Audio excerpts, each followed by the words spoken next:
And we're live. We're live? Yep. Okay, great. Well, good evening, everyone, and welcome to March 23rd, 2020 virtual town board meeting. It's great that we have the technology to stay in touch in this difficult time. Please join me while we pledge allegiance to the flag.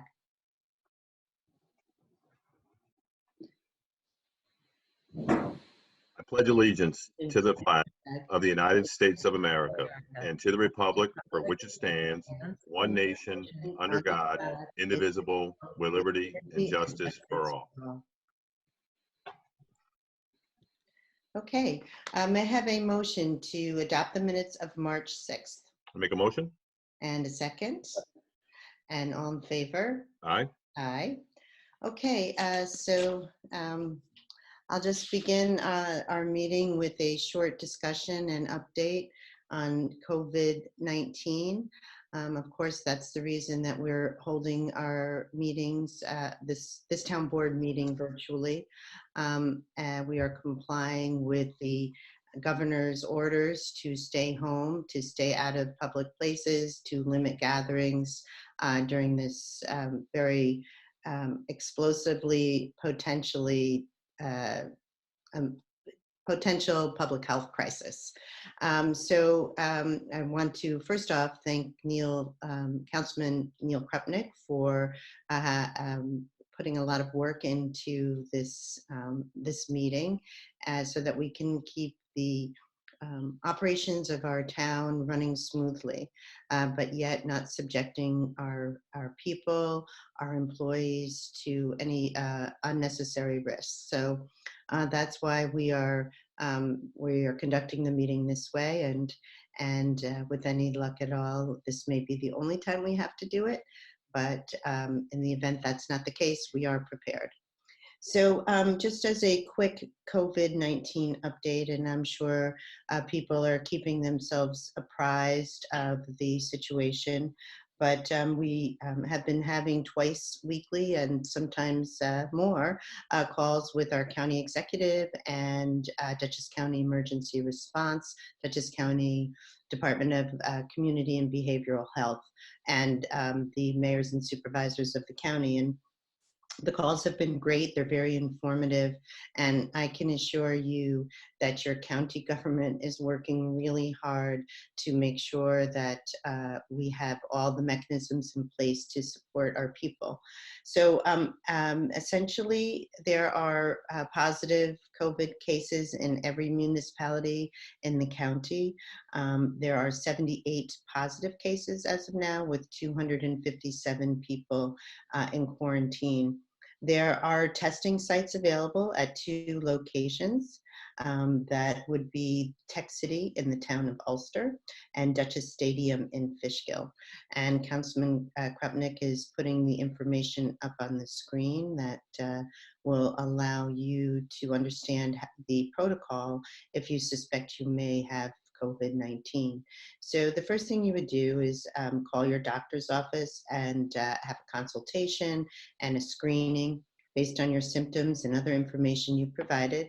Your doctor will determine if you meet the criteria for the COVID-19 testing and order a test for you. And then you would have a scheduled appointment at the collection site. Your doctor will give you the phone number to create that appointment.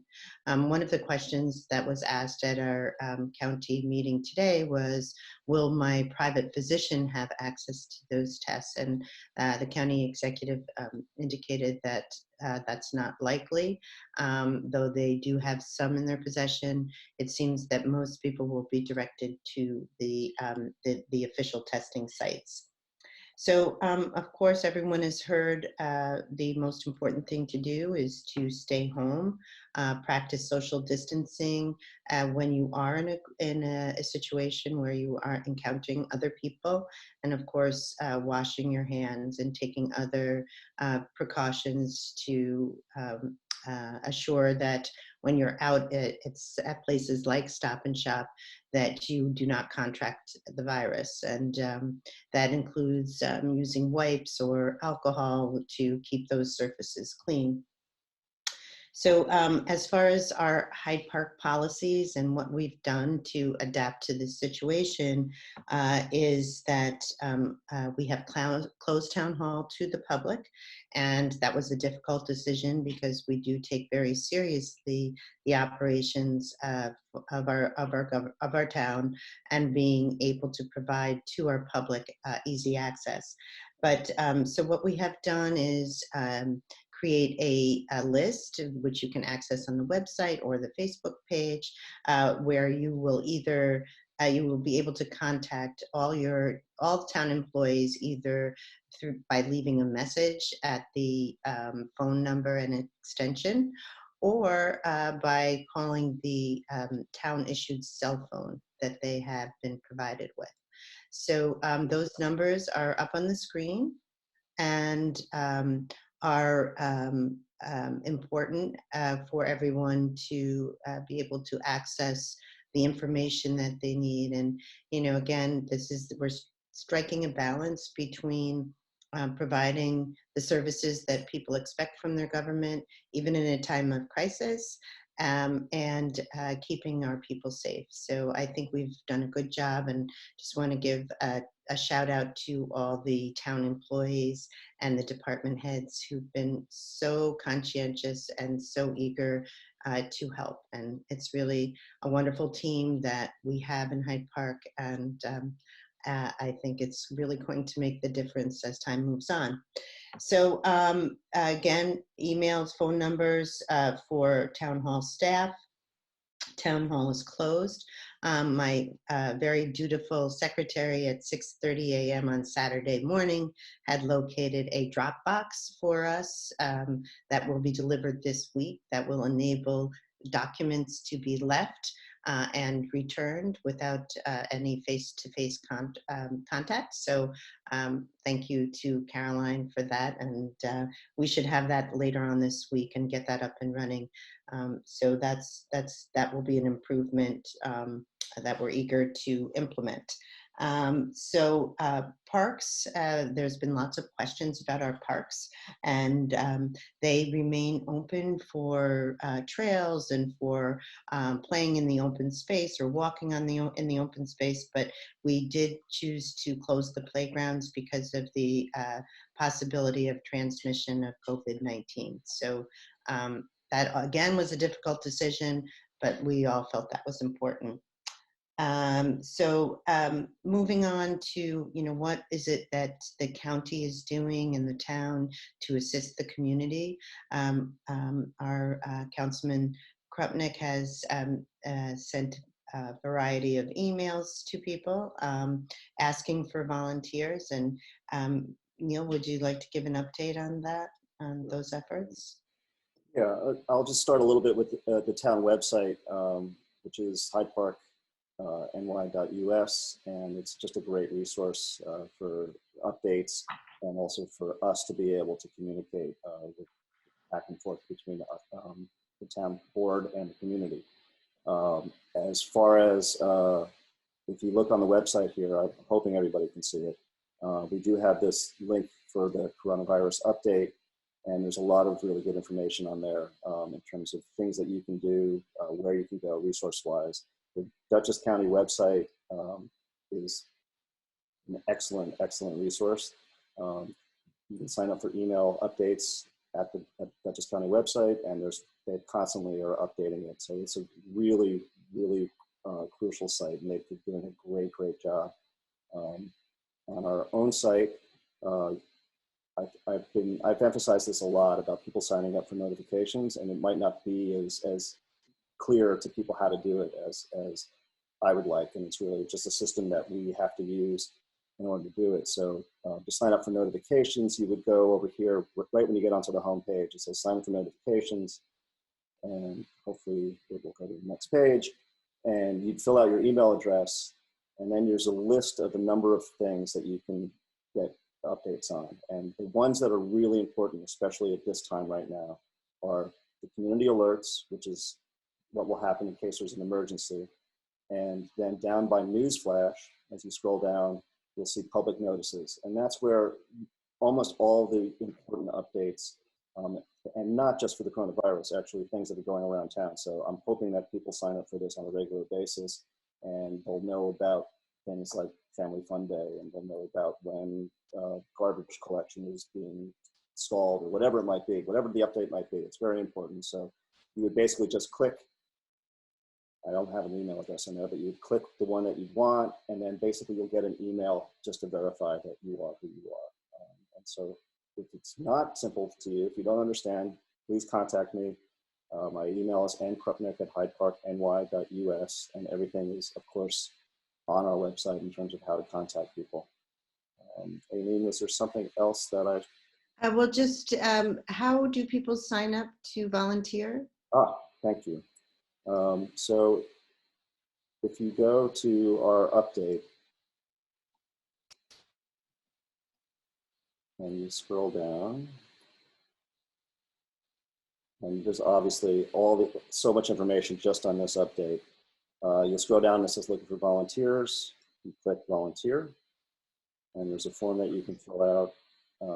Gives the information that we're looking for, and we don't want we won't want to put anybody in danger. So we will make sure that if anything is asked of a volunteer, that protocols are in place to make sure that, say it's food delivery, that it's done safely, that there's an exchange done without human contact.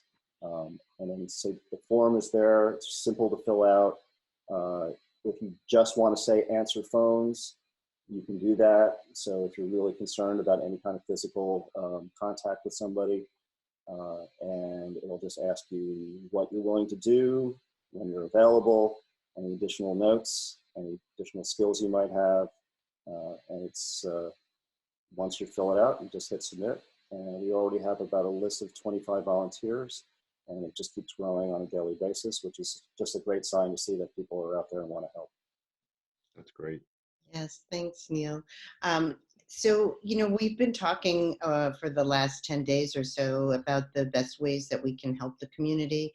And a friend of mine said that the best thing you should do in that situation is to create a list. So that's what we're doing first, creating a list of volunteers, then figuring out what services that we can offer. But, as part of this effort, I'm sure that the community can also be of assistance by calling their neighbors and making sure that anyone that's elderly or immune compromised might have the chance to just offer them support or help. But we are all organizing.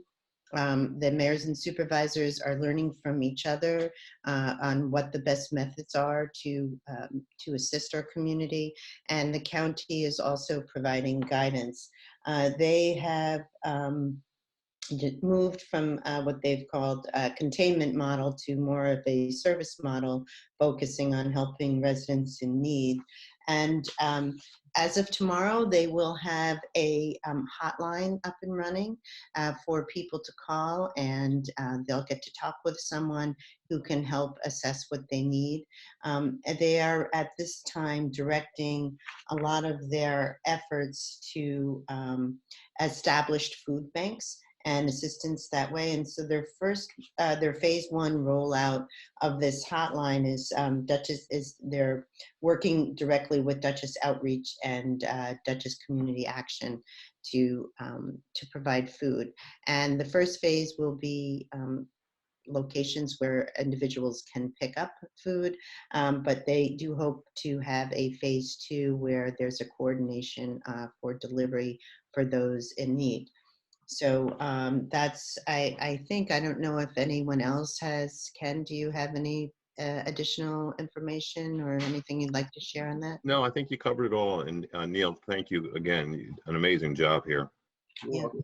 One thing I did forget was our Facebook feed, which is also a really important resource for updates. So we're constantly updating that, and that's a group effort by a lot of people. There's a lot of resources out there. Just to further give an update on the county situation, as of today, the DMVs are closed. Very limited staffing in all departments. I hope I have the numbers correct, but the county executive said that there were 2,700 county employees, and as of Friday, they were down to around 440 and expecting to reduce even more. And the direction is that anyone who is not essential, providing an essential service, should stay home. So that's what the county's embracing, and that's what we are too. So the staffing is limited, but accessible via phone and email. The senior delivered meals are still being delivered, still operating, and that's different from Meals on Wheels, which is also operating. And we, over the last week, have Neil has reached out to Meals on Wheels and various other food banks, which we have 3 in Hyde Park, to ask how we could help. And so we will be working with them if they need it. And I know that once we get up and running, we will have opportunities for people to donate financially. Let's see what else we have. The stabilization center is closed to the public, only using telepracticing. Ron Hicks, the deputy county executive, has been working diligently and overnight almost to put together some relief for small businesses. And that information is available at thinkduchess.com. And again, they're doing a tremendous job in seeking relief for small businesses. In particular, they're seeking the requirement to pass on sales tax to delay that time period before businesses have to send in their sales tax, and a bunch of other measures. They've created some dialogue with the SBA on small business loans. So do go ahead. Yeah. Oh, that's great, Neil. Thanks. So this is, Ron has created a survey. There's just so many efforts that they're undertaking to support our businesses during this time of crisis. So actually, I didn't mention this earlier, but I'm sure most people know that all businesses were ordered closed that were not essential. Restaurants are allowed to do takeout and curbside pickup or delivery. And I know many of our fine restaurants are doing that. So, we do ask for people to support our restaurants during this time. You can, everyone needs a little relief from their own cooking. Even me, who I love to cook. But anyway, it's a benefit to everyone. So do hope that people do that. If you go onto the website and you scroll down to public notices, and you scroll through the public notices, there's a list of the food establishments that are doing home delivery and pickup. And Neil, you also reached out to a couple of grocery delivery services. Do you have any additional information on that? I know that Peapod is behind. I think that they're kind of overwhelmed, and so Instacart seems to be the way to go right now in terms of if you're looking for basic groceries. It's instacart.com, and they offer a pickup service and a delivery service, and I think it's usually it's staggered, so it depends on when you go online to do your order, but I think it's about a 2-day lapse, which is not bad. No, that's a great service. I know Emily used it over the weekend. Yeah. And there's some local places that are delivering, some farms, etc. So I'll try to get that list together and put that up on the website. Great. Okay. Just another matter of importance before we get to the meat of our meeting, which is the agenda, is just an update on our sewer project. And, we were building some serious momentum on this much needed project, and those meetings are available at our website. So anyone who has not followed that can kind of catch up there. But we have postponed the adoption of a revised map plan and report and the setting of a public hearing until this crisis is resolved. So we will keep people updated on that, on the scheduling of those meetings, but do know that, you know, we will publicize them. We will make sure that all the 109 property owners are informed of the revised map plan and report and the public hearing date. So, you know, we're just kind of putting that on hold while we figure out the rest of this. But there's a lot that's gone into the project, but you know, we're dealing with a world where everything has changed. But I'm confident that we're going to be back to normal at some point very soon. So unless anyone else has any other updates. No, Howie just called the guys in about a half hour ago to do some salting and some little bit of plowing. The weather just doesn't seem to be cooperating today, so his guys are out there working tonight. Well, we appreciate it. And again, you know, just want to give a shout out to all the department heads during this time. And, you know, it's wonderful to know that we have the support of committed public servants. And, you know, just thinking about our police, it's they're the front line, and I know their life is difficult at this time. So, you know, just thinking about them and sending them our appreciation and goodwill. So, so we do have a couple of different items to add. I need to ask for motions to add to the agenda. And the first is a workshop item on the 2020 census presented by John Penny, the coordinator for the census for the county. And then also resolution number 11, which is bittersweet for me, but that's designating Neil Krupnick as deputy supervisor, and thanking Councilman Schneider for all his great work. And I'm still expecting to see you at Town Hall all the time. Oh, absolutely. Yeah. I just really want to thank Neil. I mean, he has really done an amazing job in a short period of time, and thank you so much. I mean, just with my work schedule, Neil is the right man for the job, and really steers a lot between the website and all the meetings that he can attend. So Neil, I thank you, and you're awesome for the town. So thank you so much. I appreciate it. Tough shoes to follow. Thanks. It's true. I mean, I've been A little bit easier than I had Emily. Well, I had to follow Emily. That's true. That's true. Well, we and the town, I and the town are so fortunate. So thank you, Ken, and just enjoy all that free time. Is John Penny joining us tonight? Yes, he's standing by. John is standing by. Okay, so I do need those motion to add those two items to the agenda. So I make a motion to add the resolution 11, and then the motion for the workshop. Is that what it was? Yes. Yep. And a motion for the workshop. Second both of those. Second? And all in favor? Aye. Aye. Okay, and just one further note that people can provide comments by leaving a message on the YouTube stream or by sending directly to Donna McGrogan, our town clerk, and you would be able to find her email address right on the town website. So yeah, we are fortunate to have John Penny here describing the process of and the importance of the 2020 census, what it means to us as a community. And so welcome, John.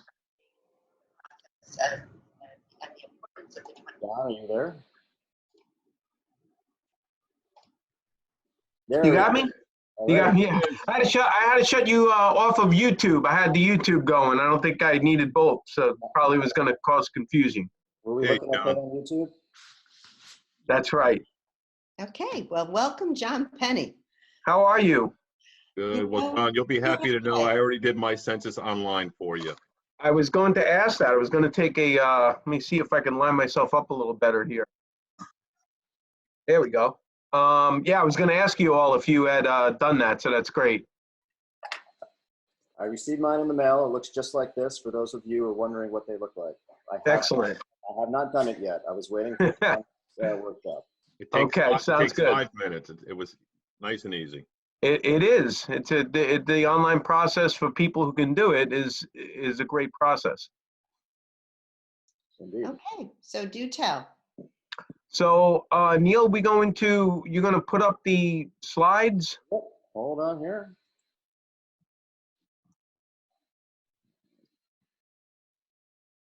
There we go. There we go.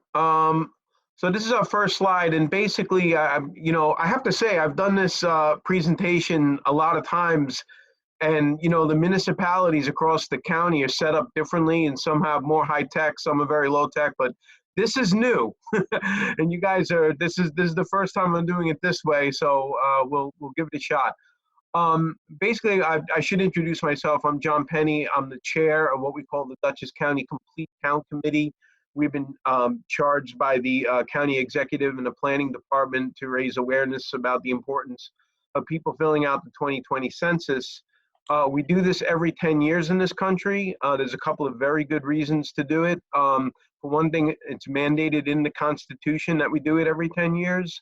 The two biggest reasons are that once these numbers are finalized, we will do a redrawing of our congressional, state, and other elected official lines, some other elected official lines. I always like to say that you might remember that after the 2010 census, we used to have 3 congressional representatives in this area, but after the 2010 census, we are now down to 2.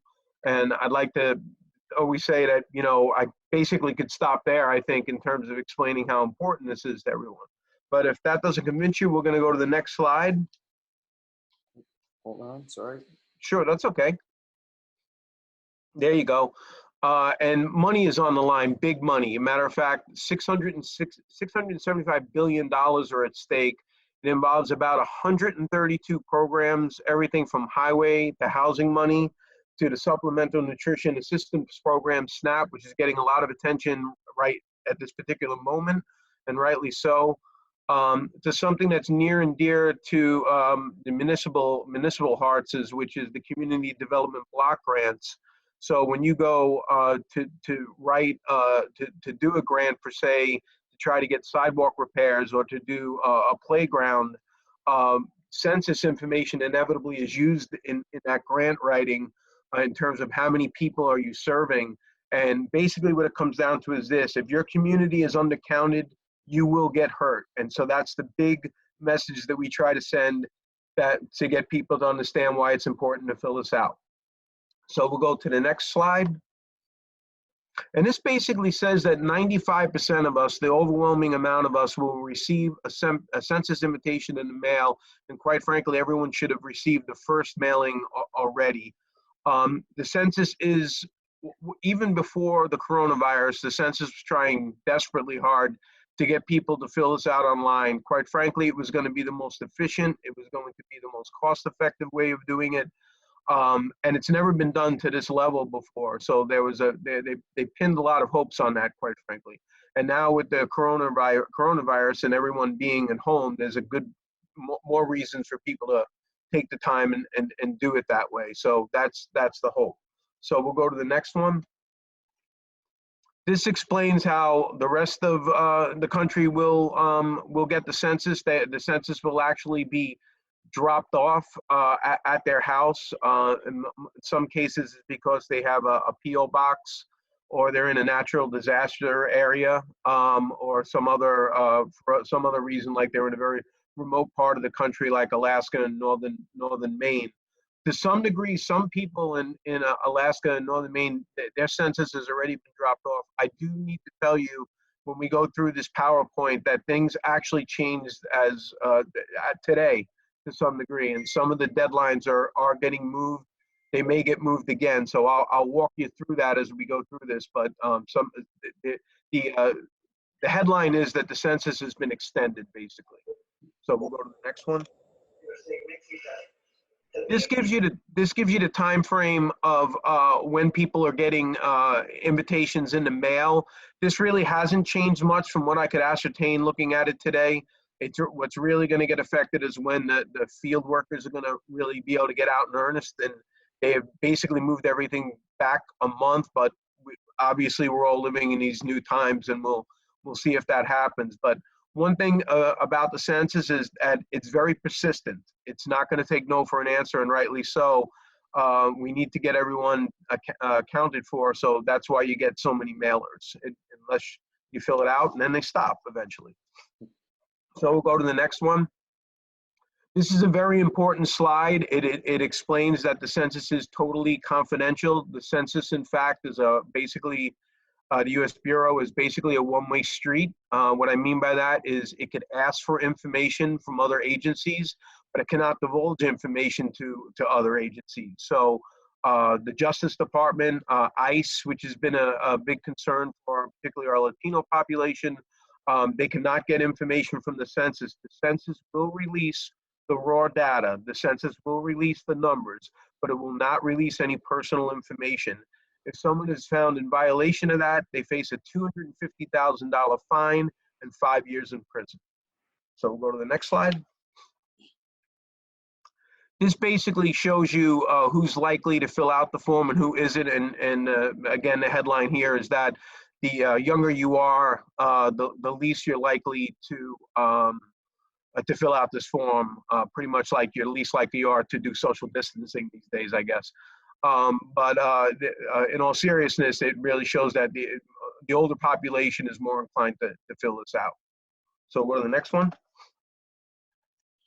So this is our committee. I'm very proud of this committee. It's a 15-person committee. Yeah, we'll maybe put a hand up and say I was very grateful that Dutchess County did indeed get a very early head start on this.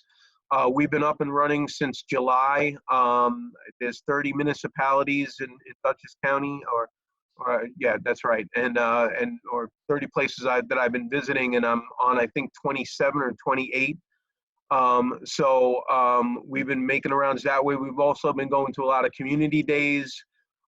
This committee is very diverse, and when we speak about diversity, it's not just its ethnic makeup, although there are 4 people that are bilingual on this committee, which has been incredibly helpful, but it's also a mix of people who've been doing outreach in our communities for decades, and people who are really younger but have really made a name for themselves doing it in strategically important places to us, like the north side of Poughkeepsie and other places that we know are historically hard to count areas.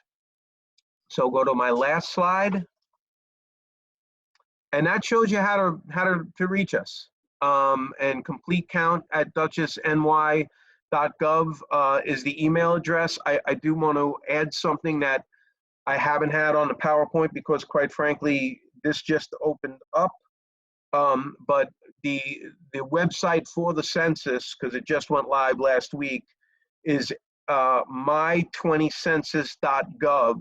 And that's where people can go. And basically what happens is you're getting a mailer that gives you a code. You type in the code and your address pops up and you can get going. But if you don't have that code, you could still go on that website and it will say, do you not have a code? And you say yes. And it will take you through a series of prompts and you could actually fill it out without that code. It's going to be easier to do with the code, which is why we've been telling everyone to kind of wait on getting the invitation, but you don't necessarily need to do that. On that, I'll stop and take your questions, and hopefully I'll be able to hear them. Hey, John, this is Ken.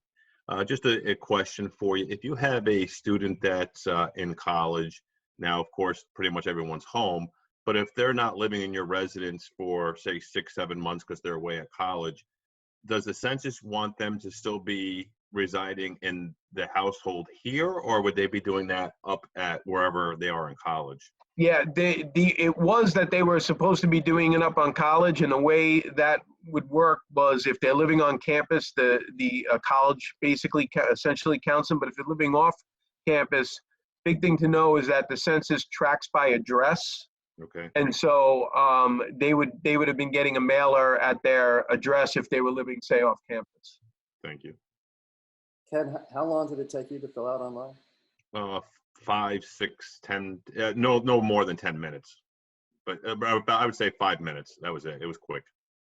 So there's nothing to be afraid of. Nothing.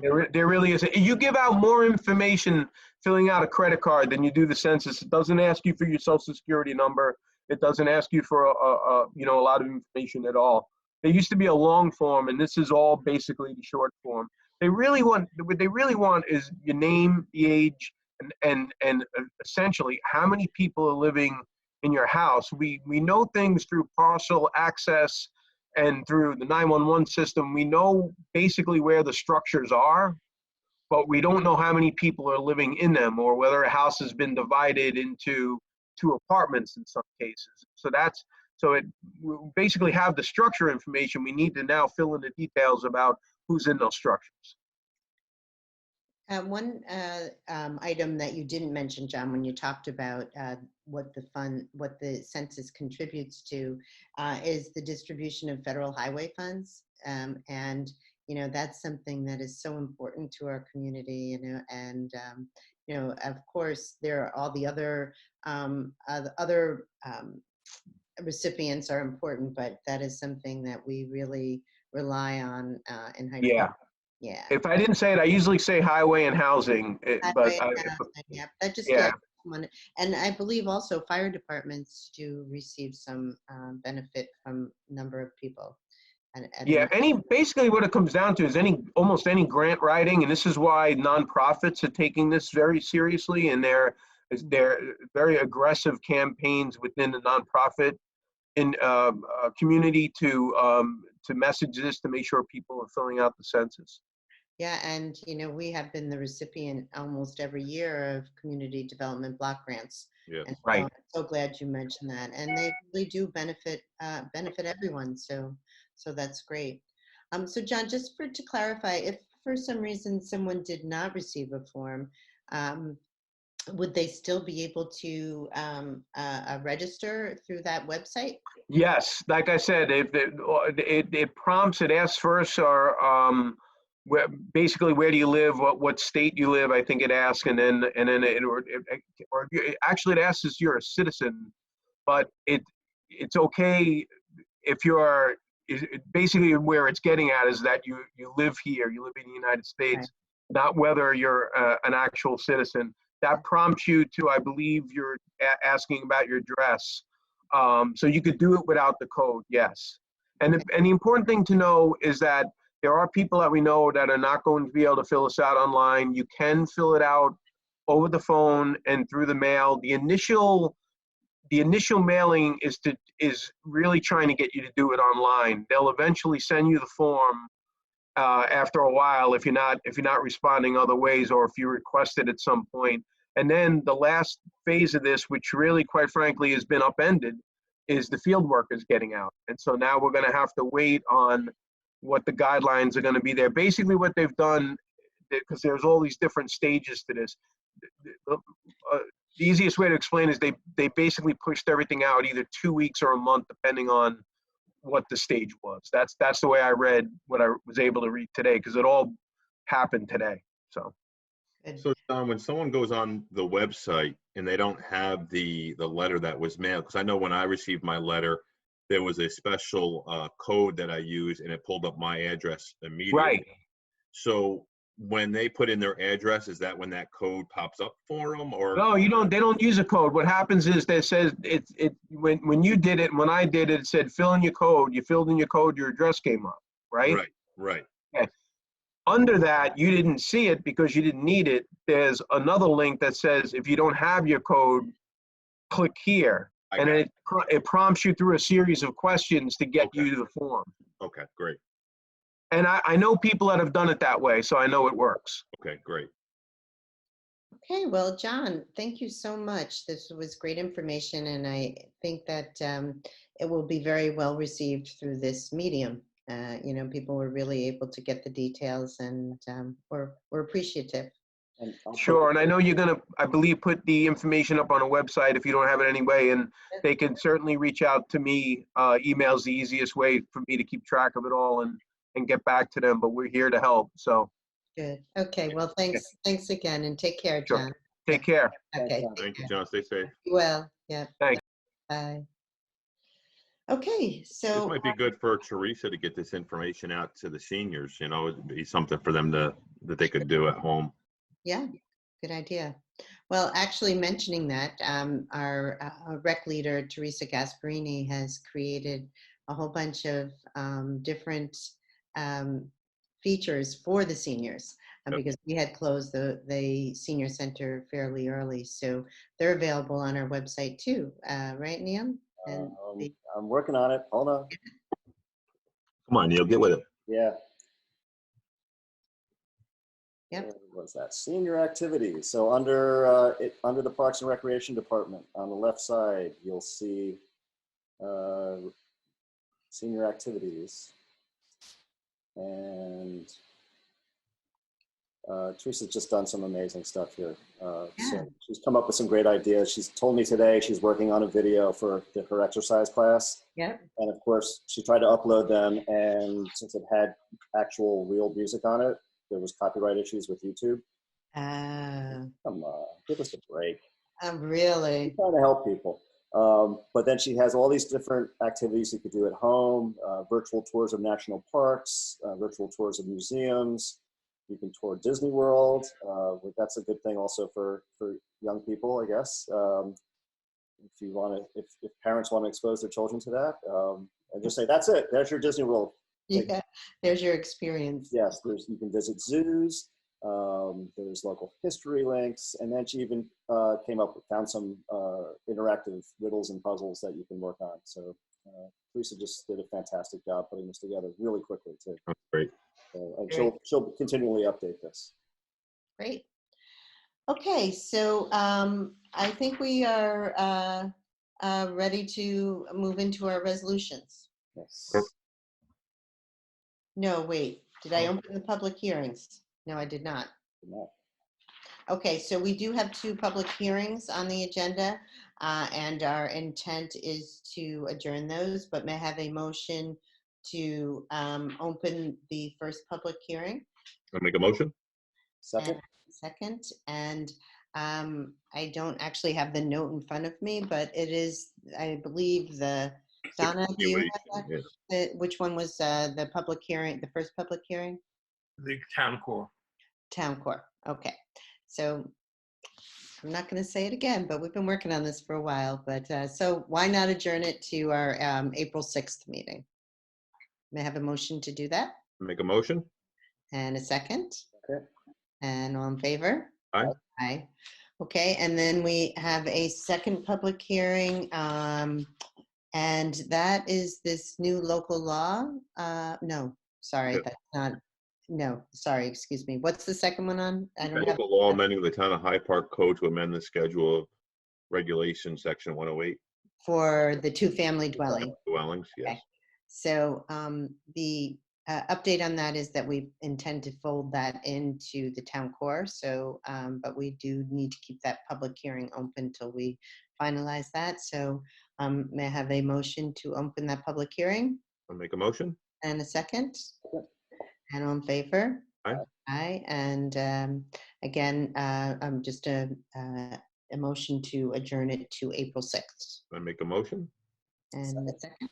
And all in favor? Aye. Aye. Great. Okay.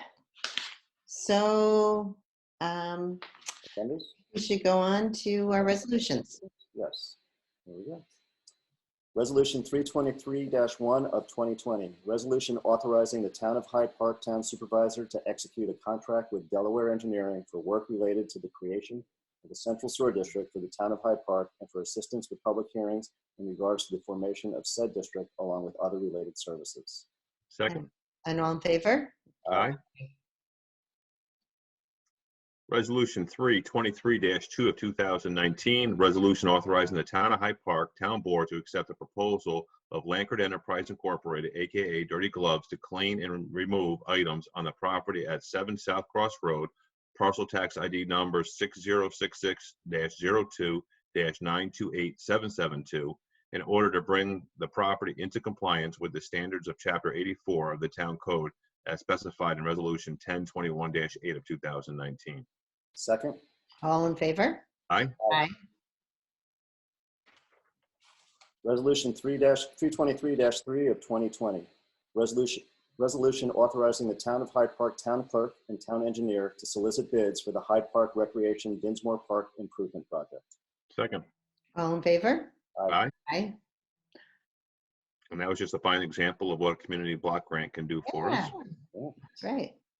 Resolution 323-4 of 2020, resolution authorizing the Town of Hyde Park Town Board to waive the 30-day advance notice of a liquor license for on-premises consumption of El Guacamole Grill Incorporated in Town of Hyde Park. Second. And all in favor? Aye. Aye. Resolution 323-5 of 2020, resolution authorizing the Town of Hyde Park Police Department's submission of the 2020-2021 Governor's Traffic Safety Committee Grant Program application. Second. And all in favor? Aye. Aye. Resolution 323-6 of 2020, resolution authorizing Highway Superintendent Howard Fisher to attend the Cornell Local Roads Program Annual School for Highway Superintendents from May 31st through Wednesday, June 3rd, 2020 in Ithaca, New York. Second. And all in favor? Aye. Aye. I did not make seek a motion to pull resolution number 7 from the agenda. May I I have- make a motion to pull resolution number 7. And second? Second. And all in favor? Aye. Aye.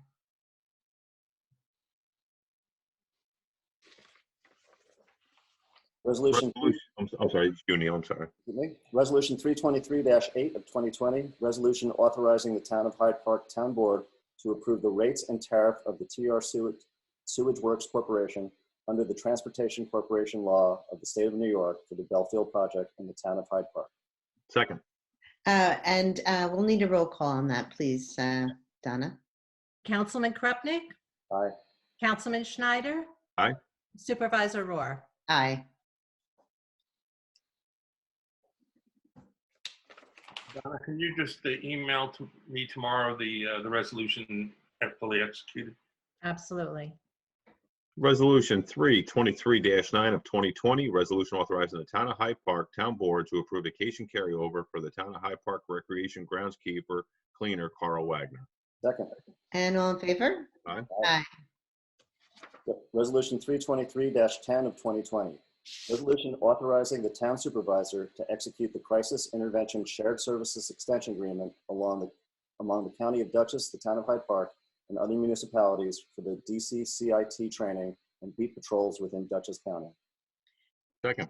And all in favor? Aye. And then this is the one that was added at the dais, resolution 323-11 of 2020, resolution authorizing the Town of Hyde Park Town Supervisor to appoint Neil Krupnik as the Town of Hyde Park Deputy Supervisor for the remainder of 2020. Second. And all in favor? Aye. Aye. And thank you, Ken. Oh my God, thank you Such guys. great help. And I know you will continue to be. Oh my God, yes. Thank you, guys. Okay, so I think with that, we are able to adjourn the meeting, and just want to again, thank everyone for their help, their cooperation within Town Hall, and the public for dutifully following the suggestions to contain this horrible virus. And again, we know that things will be better. And I don't know if anyone else has anything to add. I just want to thank you for your leadership. I've been on a couple conference calls with you, with the department heads, and I know that with you being the leader of the mayors and supervisors, you have done an amazing job keeping us informed, and you stay safe out there as well as everyone on this Zoom that we're on. But thank you for your leadership. It's really is nice to know that we have Hyde Park in great hands here. We're trying our best for sure. Absolutely. Okay. All right. Well, I second that. oh, thanks. Motion. Guys, appreciate that. So a motion to adjourn. Make a motion to adjourn. And second? And all in favor? Aye. Aye. Okay. Good night, everyone. Please Thank you, guys. be well. Thank Thank you. Thank you, Donna. Thank you, Warren. Thanks, guys. And thank Neil for putting this all together. You're welcome. Great work. Appreciate it. See you guys. Take Good care. night. guys.